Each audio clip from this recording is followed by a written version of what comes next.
नमस्कार, breaking news देख रहे हैं आप और इस वक्त की बड़ी खबर बिहार के मुख्यमंत्री सम्राट चौधरी की बैठक से जुड़ी है। इस बैठक में एनडीए जैसा कुछ भी नजर नहीं आया, यानी बीजेपी के विधायक तो इस बैठक में मौजूद रहे लेकिन जेडीयू के नेता इससे गायब रहे।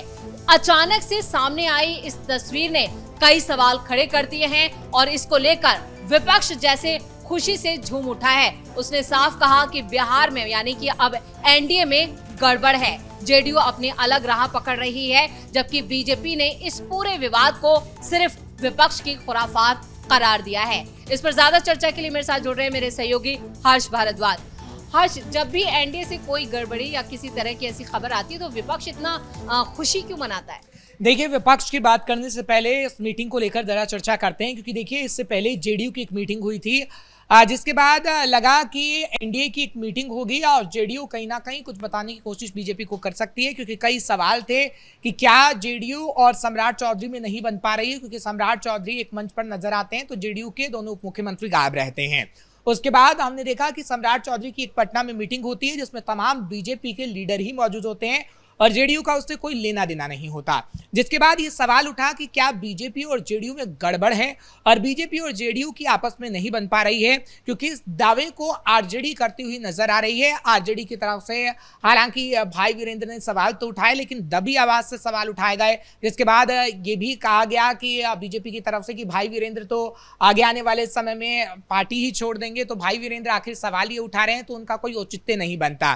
फिर सवाल उठा कि क्या भाई वीरेंद्र बीजेपी के कोटे में जाने जा रहे हैं, क्या उन्हें मंत्री बना दिया जाएगा। इससे दबी आवाज में अभी वो बीजेपी के लिए सवाल उठा रहे हैं, खुली आवाज में भाई वीरेंद्र बीजेपी के लिए सवाल नहीं उठा रहे। दूसरा, मृत्युंजय तिवारी का बयान सामने आता है। मृत्युंजय तिवारी, हालांकि उनका बयान आता है आरजेडी के विधायकों को लेकर और नेताओं को लेकर कि वो नेता टूटने वाले हैं और वहां पर कोई नहीं रहेगा, लेकिन बीजेपी को लेकर यह बयान सामने आता है कि बीजेपी और जेडीयू में सब कुछ ठीक है और जब से वो बीजेपी ज्वाइन कर चुके हैं तब से उन्होंने बताने का काम किया कि कैसे नीतीश कुमार से भी उनकी मुलाकात हुई है, सम्राट चौधरी से भी उनकी मुलाकात हुई है और कोई खटपट एनडीए के खेमे में नहीं है। तो ये साफ तौर पर दिखाता है कि एनडीए के खेमे में कोई खटपट नहीं है और मीटिंग पहले भी हो चुकी है। जेडीयू की पहले एक मीटिंग हुई थी तो हमने देखा था कि नीतीश कुमार ने अपने मंत्रियों से कहीं ना कहीं ये पूछा था कि कितना काम हो रहा है, क्योंकि जो हमने डिप्टी सीएम को देखा था तो वो जेडीयू कोटे से थे, तो नीतीश के आवास पर उनकी मुलाकात हुई थी। क्योंकि देखिए, जेडीयू की अगर हम बात करें तो जेडीयू चाहती है कि उसका जनाधार बीजेपी में मजबूत होता रहे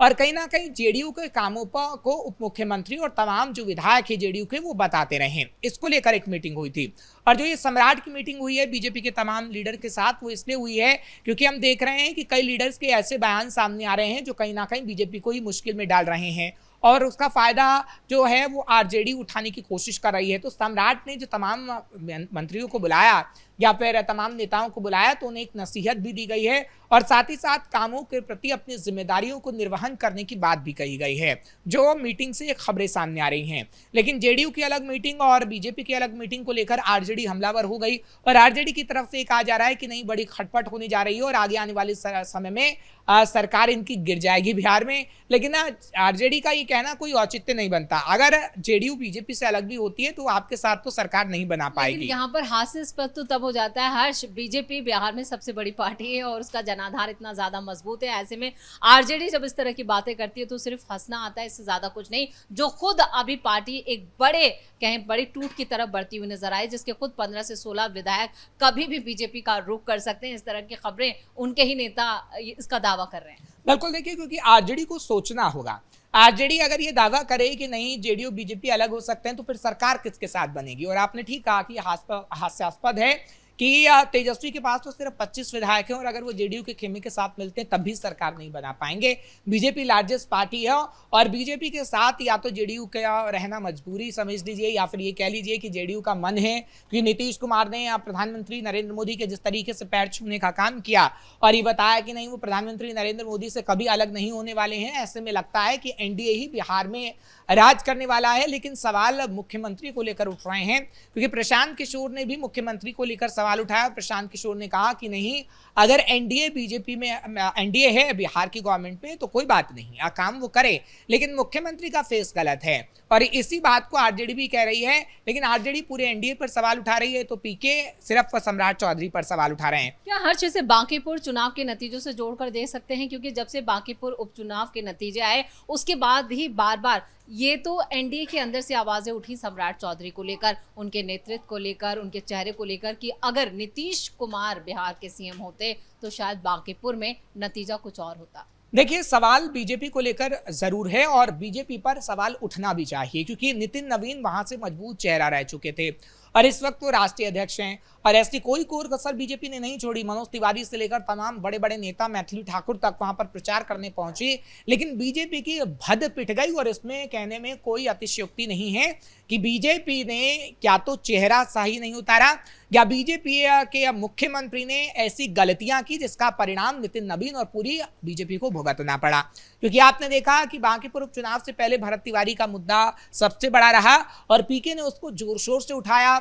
नीट छात्रों का मामला था जिसको जोर शोर से उठाया गया और बांकीपुर उपचुनाव के बीच ही हमने देखा कि नीट छात्रों को लेकर जो बिल लोकसभा में आया, फिर राज्यसभा में आया और फिर उसे पास कराया गया, लेकिन काफी देर हो गई। धर्मेंद्र प्रधान का इस्तीफा भी इस बीच हुआ और ये परिणाम कहीं ना कहीं भुगतना पड़ा। जो बिहार के अंदर प्रोटेस्ट हुआ उसमें लाठीचार्ज हुआ और AK-47 की जो तस्वीर सामने आई उसको लेकर भी सीएम सम्राट चौधरी पर सवाल उठे और यही वजह रही कि हमने देखा कि बीजेपी बांकीपुर हार गई।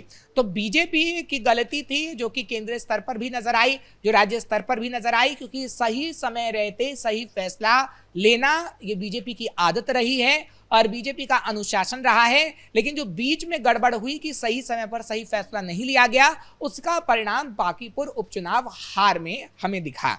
हर्ष, अभी क्या है कि महागठबंधन में खुद इतनी ज्यादा उठापटक है, आरजेडी अलग है, कांग्रेस अपनी अलग राह पर है, लेकिन अब छात्रों का जो मुद्दा है उसको लेकर कांग्रेस और आरजेडी में ठनी हुई, दोनों उस मुद्दे को हाईजैक करना चाहते हैं। वो पप्पू यादव कहते हैं कि तेजस्वी यादव को सीखना चाहिए राहुल गांधी से, और राहुल गांधी कहते हैं कि तेजस्वी को मतलब अभी और फोकस करना होगा छात्रों पर। तो ये क्या चल रहा है? मतलब महागठबंधन ज्यादा उसमें टूट है या और महागठबंधन ही सत्ता पक्ष पर सवाल उठा रहा है? देखिए, इस वक्त दो कहीं ना कहीं खबरें सामने। एक तरफ जेडीयू और एनडीए, जेडीयू और बीजेपी को लेकर सवाल खड़े हो रहे हैं कि मीटिंग अलग अलग क्यों हुई, तो दूसरी तरफ महागठबंधन को लेकर सवाल हो रहे हैं कि आरजेडी और कांग्रेस में क्यों खटपट चल रही है।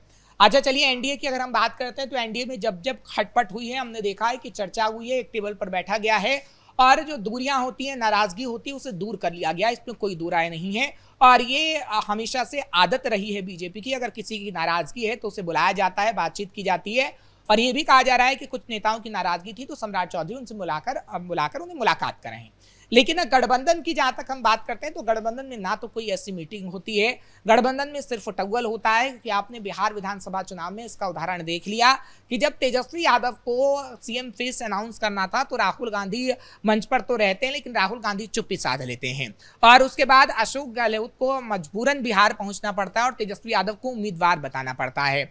जो खटपट हमने देखी कि किस तरीके से फ्रेंडली फाइट कई जगह पर हुई कि आप गठबंधन में तो हैं लेकिन कांग्रेस का नेता भी वहां लड़ रहा है तो आरजेडी का नेता भी लड़ रहा है और फ्रेंडली फाइट हो रही है, तो ये फाइट गठबंधन में समझ में नहीं आई। और इस वक्त भी हम देख रहे हैं कि जो महागठबंधन की चुनौतियां हैं वो सबसे ज्यादा हैं, क्योंकि बांकीपुर उपचुनाव में भी आपने देखा कि जब तेजस्वी प्रचार प्रसार के लिए उतरे या फिर अपने उम्मीदवार को उतारा जाना था तो तेजस्वी ने कांग्रेस से कोई सलाह नहीं ली, जबकि तेजस्वी बार बार ये कहते रहे हैं कि बिहार में गठबंधन मजबूत है और बिहार में गठबंधन ही चुनाव लड़ता रहा है। ऐसे में आपने ना कांग्रेस से सलाह ली, ना कांग्रेस से पूछा कि अगर हम रेखा गुप्ता को उतार रहे हैं तो सही उम्मीदवार हैं या किस उम्मीदवार को उतारा जाना चाहिए। तो आप ये कह सकते हैं कि महागठबंधन में एक बड़ी चुनौती है, दरार है और यही चुनौती से पार तेजस्वी यादव को पाना होगा, क्योंकि तेजस्वी यादव ने बड़ी गलती की।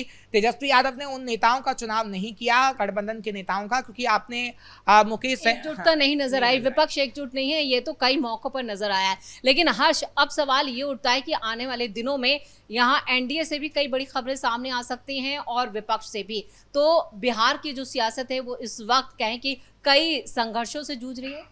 देखिए, संघर्षों से तो जूझ रही है लेकिन बुरी खबर आरजेडी से आ सकती है, क्योंकि अभी एक खबर सामने आ रही है कि जो मीटिंग जेडीयू कोटे और बीजेपी कोटे में हुई है वो आरजेडी के विधायकों को लेकर हुई है कि कितने मुस्लिम चेहरे को जेडीयू लेगी और कितने जो बड़े चेहरे हैं उसको बीजेपी लेगी, क्योंकि मृत्युंजय तिवारी ने 12 से 13 विधायकों को लेकर दावा ठोक दिया है। ऐसे में आरजेडी के लिए बुरी खबर आ सकती है और जो ये मीटिंग हुई है उससे आरजेडी को घबराने की जरूरत नहीं है कि एनडीए में खटपट होगी। आरजेडी को अपने लिए सोचने की जरूरत है कि कहीं उनके विधायक तो उस खेमे में ना चले जाएं। चलिए हर्ष, इस तमाम जानकारी के लिए बहुत बहुत धन्यवाद। तो बिहार की सियासत से एक के बाद एक कई बड़ी खबरें सामने आ रही हैं, जहां एक तरफ महागठबंधन में खटपट है तो दूसरी तरफ एनडीए से भी कुछ इस तरह की खबरें निकलकर सामने आ रही हैं। सम्राट चौधरी बैठक करते हैं लेकिन उसमें जेडीयू के नेता नहीं पहुंचते, जिसको लेकर विपक्ष सवाल खड़े कर रहा है। तो सम्राट चौधरी कह रहे हैं कि ये सिर्फ बीजेपी गठबंधन की बैठक थी, तो इसमें एनडीए के दूसरे नेताओं की जरूरत नहीं थी, सिर्फ बिहार को लेकर आगे का रोड मैप तैयार करना था। अब देखना ये होगा कि आने वाले दिनों में क्या कुछ बिहार से और बड़ी खबरें निकल कर आती हैं, आरजेडी में टूट होती है या फिर जेडीयू कोई अलग राह पकड़ती है। इस बड़ी खबर में मेरे साथ इतना ही। कैमरामैन रवि आर्या के साथ मैं परवीन शेख, कैपिटल टीवी।